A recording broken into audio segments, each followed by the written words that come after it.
was a song written by one of Hawaii's great songwriters, John P. Carmelo Almeida. He composed a song for this fragrance day. I'm gonna ask a couple of our friends who are here tonight if they'd be willing to join us for some hula.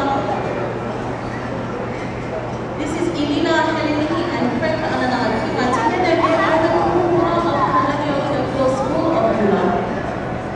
They'll be joined by one of our other very good friends. Her name is Puni Batis.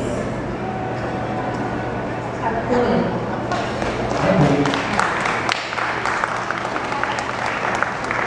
Hula for you folks this evening here at Honolulu Nights. This is our first time playing at this. Is this your first time?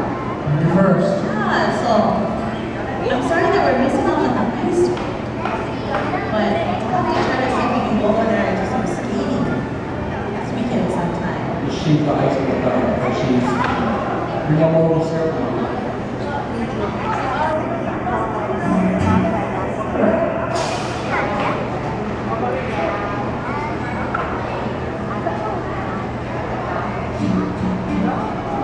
Usually tested tonight.